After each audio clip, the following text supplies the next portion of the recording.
आप सबको गोपाल लाजू का नमन। देखिए, भक्ति मार्ग में अगर जाते हैं तो दो तरीके हैं।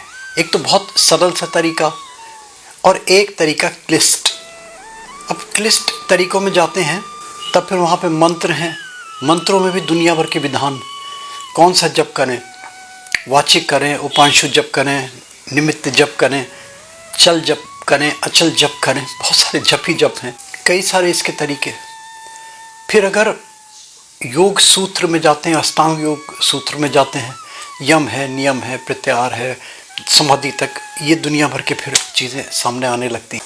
सिद्धियों में जाते हैं अगर भक्ति मार्ग में, कि सिद्धि के मार्ग से करते हैं, उसमें तो दुनिया भर के प्रपंच, दुनिया भर के कर्मकांड, और फिर किस देवी देवता को आप खुश करने के लिए कर रहे हैं, उसके अलग अलग विधान, उसकी माला, उसका जप, उसका आसन, उसके वस्त्र, उसके पुष्प, उसके मिष्ठान, उसके भोज्य पदार्थ, दुनिया भर की चीज़ें।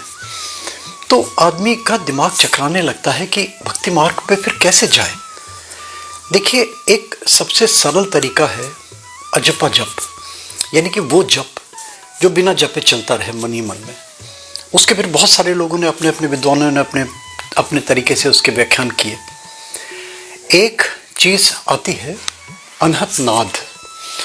अनहत नाद में जाने के लिए थोड़ा सा समझ लीजिए, उत्तम नारायण पांडे जी समझाएंगे इसको। मैं तो अपनी छोटी सी बुद्धि से, नाद एक वो नाद जो बिना किसी श्रम के, बिना किसी परिश्रम के स्वतः ही होने लगे। देखिए, ब्रह्मांड में जिसमें कुछ भी नहीं था, एक नाद होता था, एक ध्वनि होती थी, एक लय थी, एक हारमोनी थी, एक गुंजन था। और वो जो स्वर था, ये शब्द था या गुंजन था, जो भी था, वो था ओम, एक नाद, एक हमिंग।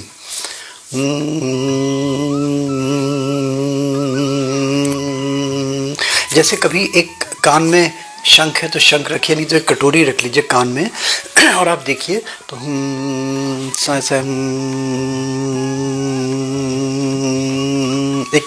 एक नाद होता रहेगा, एक अलग सी अनुभूति होने लगेगी आपको। इसी की स्टेजेस अगर आप आगे बढ़ते हैं तो फिर अनहत नाद में पहुंच जाते हैं।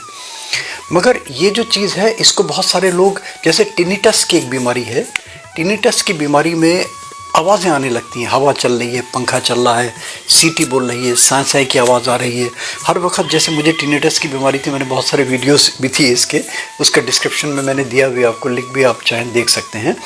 तो उसमें भी क्या है, उसमें भी एक आवाज़ होती रहती है, एक हमिंग होती रहती है, एक गुंजन होता रहता है। वो नाद और ये नाद, ये डिफरेंट है दोनों में। इसमें क्या है, इसमें तो बेचैनी बनी हुई है, एक एंग्जाइटी बना हुआ है, एक रेस्टलेसनेस बनी हुई है, परेशानी है, बेचैनी है। और वो जो नाद है, उसमें आनंद की अनुभूति होने लगेगी। तो वो नाद कैसे किया जाए, वो नाद कैसे प्राप्त किया जाए? देखिए, उसमें भी फिर अवस्थाएं हैं, बताया ना, नाद की भी फिर अवस्थाएं हैं, है ना। नाद है, विनाद है, तिनाद है। वो उसमें फिर जब उसकी क्लाइमेक्स पे पहुंचेंगे, वो फिर जाके अनहत नाद में परिवर्तित होने लगता है।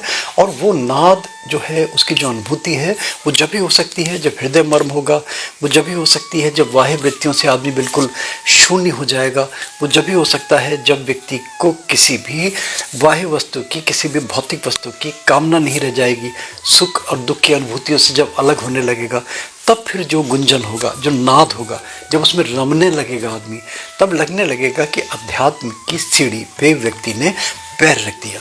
माइंड द वर्ल्ड, अध्यात्म की सीढ़ी के पहले उस पर पैर रख दिया। तो इसको किस तरह किया जाए? देखिए, गुरु कृपा से हो जाए, कोई सीर साधु संत आपको दे दें। मगर ये ज़रूर कहूँगा कि ये वो चीज़ें हैं जो न लिख के, न पढ़ के, न समझा के, न टीवी से, न इधर से, न उधर से नहीं समझ में आ सकती। स्वतः ही अनुभूत कब होने लगेगा, तब आपको आनंद की अनुभूति होने लगेगी, अच्छा लगेगा आपको। और एक शब्द बस मैं ज़रूर कहता हूँ, अगर अच्छा लगे तो लाइक, सब्सक्राइब, फॉरवर्ड, एक नोटिफिकेशन बेल में प्लीज़ ज़रूर क्लिक कर दिया करें। आपको हमारे रेगुलर इस टाइप के अपडेट्स मिलने लगेंगे। अनहत नाद, हृदय को मर्म बनाइए और हृदय को मर्म बना के एक आनंद की अनुभूत कीजिए खुद। मगर ये मत पूछिएगा, जैसे लोग मुझसे पूछते हैं कि आपको तो बहुत आनंद आता होगा, अब मुझे आनंद क्या हो रहा है? मुझसे जैसे पूछते हैं, मैं धन संबंधी उपाय देता हूँ कि आपके पास तो बहुत धन होगा। धन है, उसकी परिभाषा तो समझिए पहले। इन सब चीज़ों को जानने के लिए पहले तो तर्क और कुतर्क, इन सब चीज़ों से अलग रहेंगे, तब फिर समझ में आएगा। और नहीं तो फिर हम सब तर्क और कुतर्क में ही उलझे रहेंगे।